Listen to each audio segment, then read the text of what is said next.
عرصہ پہلے پہاڑوں اور سبزہ کے درمیان واقع ایک پرسکون گاؤں جس کا نام نورپور تھا۔ گاؤں بہت خوبصورت تھا، ہر طرف سبزہ ہی سبزہ پھیلا ہوا تھا۔ وہاں کے لوگ سادہ اور ایماندار زندگی گزارتے تھے، ایک دوسرے کا بہت خیال رکھتے، مصیبت کے وقت ایک دوسرے کے کام آتے، ایک دوسرے کا خاص خیال رکھتے۔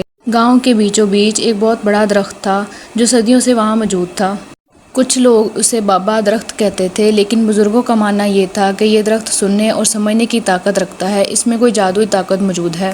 گاؤں میں ایک بوڑھی دادی رہتی تھی جن کا ایک ہی پوتا علی شدید بیمار تھا۔ ان کے پاس دوا اور علاج کا کوئی وسیلہ نہ تھا۔ ایک رات جب علی تیز بخار میں تپ رہا تھا، دادی درخت کے نیچے آئی، روتے ہوئے دعا کی اور ایک دودھ کا پیالہ مانگا۔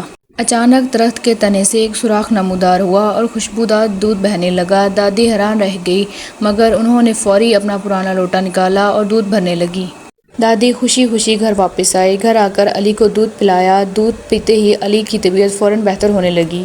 دادی کے پڑوس میں ایک احمد نام کا لڑکا رہتا تھا، وہ سب دیکھ رہا تھا۔ اس کے دل میں لالچ آ گیا۔ احمد درخت کے نیچے آیا اور ظاہری طور پر دعا کرنے لگا، مگر اس کے دل میں لالچ تھا۔ احمد نے درخت کو زور زور سے ہلایا اور چیخا، مگر کوئی دودھ نہ نکلا۔ دادی نے احمد کی حرکت دیکھی اور نرمی سے کہا، بیٹا یہ دلوں کو پہچانتا ہے، یہ صرف ان کو دیتا ہے جن کی نیت صاف ہو۔ دادی کی بات سن کر احمد شرمندہ ہوا، مگر فوری کچھ نہ بولا۔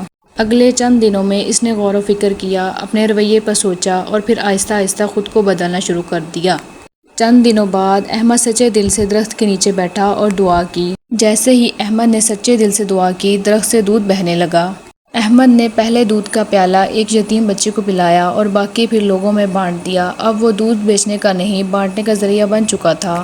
وہاں ایک مدرسہ کھولا گیا، بچوں کو پڑھانے کے بعد دودھ پلایا جاتا۔ ہر کوئی بہت خوش تھا۔ درخت اب گاؤں کا مرکز، محبت اور خدمت بن گیا تھا۔